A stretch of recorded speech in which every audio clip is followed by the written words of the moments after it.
con el gobierno de Arias Navarro, en la cual un momento con trabajador, vaya, no sé si lo sabe usted, que es el señor García Calvo, que fue en su momento un trabajador que fue asesinado por la policía cuando pintaba Pan y Libertad. Pues esto lo tenemos ahí detrás. Bueno, está en el Tribunal Constitucional. Claro, esa es la diferencia. En Alemania o en Italia o en Portugal o en Chile o en Argentina sería inconcebible que 20 años después de la caída del fascismo, de la dictadura de los generales o de Pinochet, hubiera un alto responsable político de ese régimen en el Tribunal Constitucional. Y eso, en cambio, pasa ahora. Esa es la diferencia. Claro, yo soy español en el sentido de que soy español de origen, igual que pueden decir los americanos que son italoamericanos. Esa es mi cultura y mi lengua y no reniego de ella en absoluto y me siento muy orgulloso de ello, especialmente en la parte andaluza. Pero lo que soy es catalán. Y políticamente soy catalán. Porque España lo que hace es actuar y discriminar y actuar contra Cataluña. ¿Qué Tribunal Constitucional han montado? Un Tribunal Constitucional en el que, como usted está viendo, ¿de qué depende? Como son dos equipos enfrentados, no se trata de razonar, ni de explicar, ni de dar argumentos, ni de estudiar en derecho. Se trata de cuantos más quites de un equipo, más fácil es que gane el otro equipo, como si fuera un equipo como si fuera un partido de fútbol. Pero hay una diferencia, que ahí solamente está el PSOE y el PP. Los catalanes no están. Lo que no hay es nadie que represente a Cataluña. En un Tribunal Constitucional que tiene que resolver. En Alemania el Tribunal Constitucional lo nombran los Länder. En el Canadá hay 3 representantes del Quebec nombrados directamente que son los que resuelven estas cuestiones. Y las cuestiones entre el Estado central y la comunidad autónoma, el equivalente a eso, son un tribunal paritario. Aquí todos los árbitros los nombran una sola parte.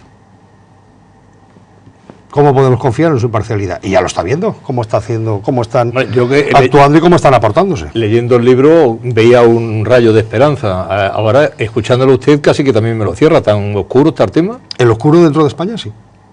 Dentro de España, sí. La única salida, creo yo, es la independencia.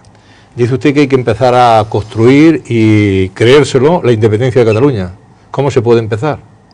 Bueno, en primer lugar, no teniendo miedo. Y en segundo lugar, promover y estudiar, y para eso yo hemos formado una fundación de gente del ámbito, sobre todo profesional, empresarial y académico universitario, muchos de ellos que están en universidades de Estados Unidos y de Inglaterra, precisamente para eso, para poner de manifiesto y estudiar las oportunidades que Cataluña pierde por no ser independiente y cómo y de qué manera se hace un Estado independiente dentro de la Unión Europea y dentro del euro. Qué ventajas tiene, qué inconvenientes y cómo llegar a esas ventajas y cómo disminuir los inconvenientes. ¿Qué pasa con las pensiones? ¿Qué pasa con las infraestructuras de transporte? ¿Qué pasa con la fiscalidad? ¿Qué pasa con todas estas cosas? Sí, pero dice usted no teniendo miedo, pero la propia gente de su fundación le ponen dinero a su fundación, pero no dan la cara. Eso es otra cosa diferente. Eso es otra cosa diferente, ¿eh? Pero ¿por qué ese miedo? Si es que nacemos acojonados ya. Porque eso existe, no se tiene que olvidar. O sea, hay gente que en un momento determinado, sobre todo por una razón, porque estamos hablando de empresas, de profesionales, que en un momento determinado, oiga, hasta hace un año, decir que quería la independencia de Cataluña no era precisamente... Yo he tenido alguna contrarrepresalia, no es por ponerme la medalla, pero pueden ver ustedes en las hemerotecas recientemente por parte de la ABC o de la COPE o en el propio Consejo del Poder Judicial, unos ataques desaforados, entre ellos algunos de un nivel de bajeza inconcebible, o sea, atribuir que mi padre, que está fallecido y por lo tanto no se puede defender, había roto conmigo, cosas de ese estilo. O decir falsamente que yo digo que España ha hecho genocidio con Cataluña, cosa que es mentira, porque eso no lo he dicho nunca, ni lo he escrito nunca, en el libro se dice todo lo contrario. O sea, esto no es cómodo, no es fácil. No es ni cómodo ni fácil. Y entonces es muy normal que haya personas que digan yo quiero aportar aquí, pero no quiero que mi nombre se sepa por ahora. Esto es humano. Pero a usted le queda siempre por decir no tengo más enemigos que los que lo fueron de Cataluña. No, yo lo que no hay más enemigo que el miedo. Lo único que hay que tener miedo es el miedo. Bueno. Y aquí no hablamos de enemigos, aquí lo que hablamos es de otra cosa. Aquí hablamos como las empresas, hagamos balance. Lo otro sería hacernos bando. Claro, hagamos balance. ¿Nos conviene esto? ¿Nos conviene esta situación? ¿Nos va bien? ¿No nos va bien? Pues cambiémosla. Es tan sencillo como eso. Bueno, es sencillo, pero no es tampoco fácil llevarlo a la práctica. De la misma manera que en el matrimonio, cuando llega un momento en el que el marido o la mujer llega un momento en que dice esto ya no va. Pues no es tan fácil. Sí, pero casi siempre el marido pringa diciéndole hay que tomar la decisión, hay que tomar la decisión y con eso se tiene, por eso hay que hacerlo bien, hay que prepararlo bien, para que se tengan todas las ventajas y no se tenga ningún inconveniente. Dice usted que este libro es un libro de obligada lectura para todas aquellas personas que pretendan entrar a la discusión. Bueno, yo no lo he dicho, eso lo han dicho otros, yo no soy tan, yo no diría eso nunca de una cosa. Si se habla con conocimiento de causa de la relación Cataluña-España. Hombre, a ver, yo eso lo he leído y le agradezco mucho estas críticas que se dicen, pero yo eso nunca lo diría porque, hombre, un poco de vergüenza, pero eso sí. una poco de vergüenza propia tienes, ¿no? Yo creo que aquí el libro es un libro riguroso. Es un libro riguroso que han sido 3 años de preparación, de elaboración, muy basado en muchos datos, en muchas publicaciones previas. En muchas conversaciones. En muchas conversaciones, en muchas lecturas, y que en definitiva lo que se basa es en decir, dejemos de que esto de la independencia o de la libertad para Cataluña sea un sueño, un eslogan, una aspiración del corazón, para que sea un proyecto racional, pragmático y que se lleve a la práctica como cualquier otro proyecto. Y que la gente vote. Porque aquí de qué estamos hablando en definitiva. Que el pueblo vote. Igual que vota elegir los concejales, los ayuntamientos, el Parlamento de Cataluña, quién gobierna la Generalitat, quién gobierna la Diputación, quién gobierna en España y quién gobierna en Europa, el Parlamento Europeo, de la misma manera que vote y que decida. Que se pongan los argumentos por un lado y por el otro. Quien defienda que Cataluña está mejor dentro de España, que lo defienda, que lo diga, que lo argumente. Y quien defienda que no, como yo, lo defendemos, lo decimos, lo argumentamos y que la gente decida en una votación libre, que es como se hacen las cosas en el mundo civilizado. ¿Y usted no estamos tiene, en una democracia, ¿no? ¿Usted no tiene miedo de que le digan que es un pirómano? No. Es que, vamos a ver, hay mucho, y esto no pasa solamente con estos temas, también pasan con otros. Muchas veces la falta de argumentos se quiere suplir con el insulto personal, con el ataque, con la descalificación y con el insulto. Entonces, lo que yo sea o deje de ser no tiene nada que ver con que lo que yo digo, dejo de decir, tenga razón o deje de tenerla. Con lo cual, todo lo que sean insultos, lo único que pone de manifiesto es que quien insulta no tiene otra cosa que decir que insultar. Y quien miente, quien calumnia, quien injuria, es que no tiene argumentos.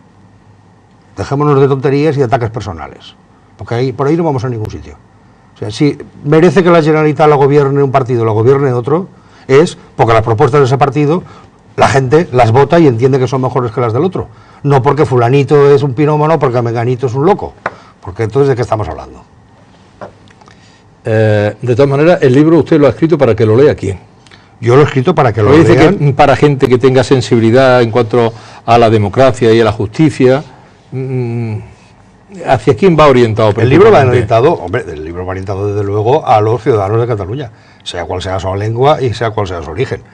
Y va orientado, evidentemente, hay que tener unas cosas de partida. Es decir, quien no crea en la democracia, quien no cree en las libertades y quien crea que lo que hay que hacer es una dictadura y añora a Franco, aquí no tiene nada que leer. Claramente, esto está dirigido a las personas que creen en la democracia, que creen en la libertad y que creen que las decisiones se toman por la mayoría. A eso va dirigido. Los que consideran que tiene que ser orden y mando, pues aquí no tiene nada que rascar. En su libro la monarquía queda un poco apartado del tema, y en su proyecto de la Cataluña sin España...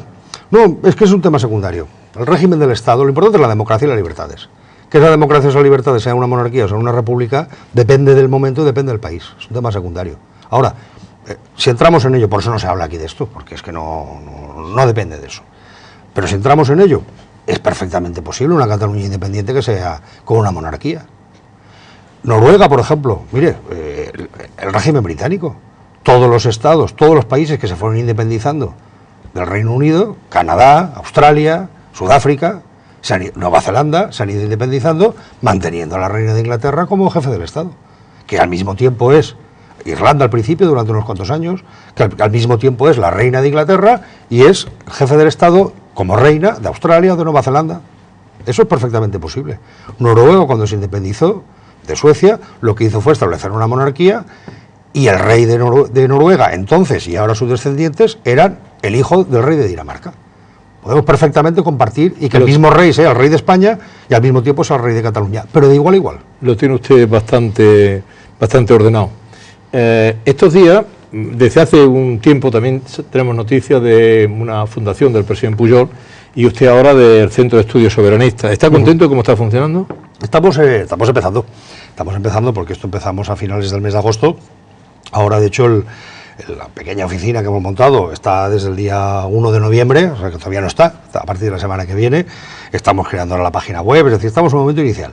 Pero ya hemos tenido una primera actividad que ya ha producido frutos, que ha sido la ley del referéndum.